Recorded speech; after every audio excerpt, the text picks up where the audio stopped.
Olá, seja bem-vindo ao Pílulas de Leitura do livro Respirando, começando o segundo capítulo. De modo geral, existem duas formas de fazer a meditação usando a respiração. Uma é feita pelo controle da respiração a fim de desenvolver um estado específico de corpo, energia e mente. Pranayama Yoga, Kundalini Yoga e a respiração do vaso são exemplos desse tipo de meditação. A outra forma é bem diferente. Todo e qualquer esforço de controle da respiração é abandonado. Usando a observação da respiração como suporte básico, investigando o estado atual de seu corpo, energia e mente, você simplesmente estuda os ritmos e os processos naturais que estão surgindo no momento presente. Esse é o tipo de meditação que vamos nos ocupar neste livro. Os mais antigos ensinamentos conhecidos sobre a meditação da respiração foram dados por Buda há mais de 2.500 anos. Durante 40 anos, ele ensinou sobre a forma de discurso sobre o tema que foram preservados em vários textos budistas diferentes. Talvez o mais claro e conciso se encontre no discurso 118 do Majjhima Nikaya, a coleção de textos médios. É o texto chamado Anapanasati Sutta. Isso aqui está escrito em Pali e eu não sei a pronúncia, portanto, me dê um desconto. Sutta é uma palavra em Pali que significa ensinamento oral. A palavra equivalente em sânscrito é sutra. Sutta ou sutra significa literalmente aquilo que foi escutado. Sati significa lembrar, mas é mais comumente traduzido como atenção plena ou estado de alerta. Pana em Pali ou prana em sânscrito é geralmente associado com a respiração, apesar de estar mais relacionado com energia. Essencialmente, Anapanasati é muito mais do que a mera observação da respiração. É um caminho para o despertar espiritual por meio do estudo do ir e vir da energia que mantém cada momento da vida.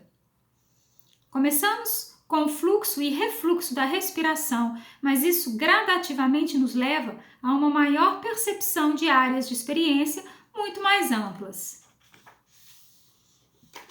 A palavra bhikkhu é geralmente traduzida como monge, mas seu sentido verdadeiro é o de uma pessoa sem teto ou andarilho.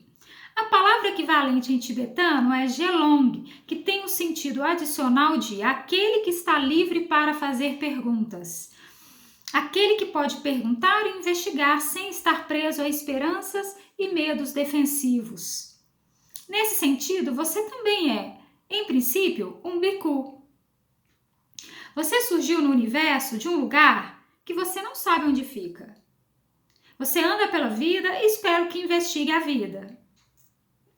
Parando aqui por um momento, ali por outro, fazendo pausas em seu caminho, antes de partir novamente. Você é, de fato, um nômade com moradias apenas temporárias.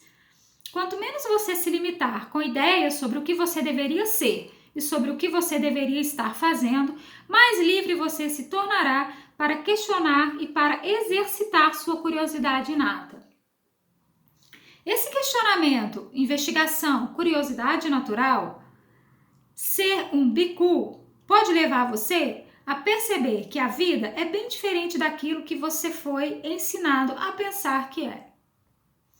A primeira parte do Sutta descreve a preparação para meditar. O ideal é escolher um lugar para meditação que seja limpo, espaçoso e que ressoe naturalidade. Um lugar com ar fresco ajuda a nos manter alertas. Um lugar sem muitas coisas nos distrairá menos. Embora seja bom meditar do lado de fora, na natureza, se você mora na cidade, talvez faça a maior parte de sua meditação em um ambiente interno. Se esse for o seu caso, você pode ajudar suas explorações escolhendo um lugar, mesmo que bem pequeno, que seja um pouco escondido das atividades cotidianas. Se possível, escolha um quartinho ou um cantinho para meditação. Você pode colocar nesse lugar 1 ou 2 objetos de beleza e de inspiração que fazem você se lembrar das qualidades da vida que são importantes para você. Seja um pouco zen sobre isso e mantenha esse lugar limpo e simples. Um dia você associará esse cantinho com o calmo trabalho introspectivo e ele se tornará um lugar muito especial.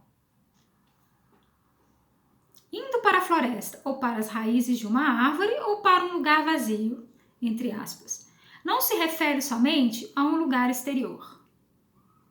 Embora meditar em uma floresta ou nas raízes de uma árvore ou em um lugar vazio possa ser de muita ajuda, o texto também indica um espaço mental interior que pode imediatamente ajudar no trabalho do despertar.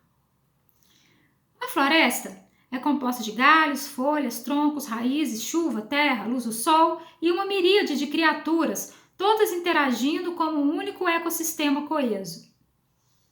Indo para a floresta significa que você começa sua meditação em um espaço mental sensível à rica interligação da vida. Nessas condições, pensamentos estão influenciando os sentimentos, moldando a fisiologia, determinando atividades, formando intenções, fazendo nascer emoções e assim por diante. Você vai ao centro da floresta das formações, uma vasta rede de tempo e espaço que mantém a totalidade do agora e de lá começa a sua exploração.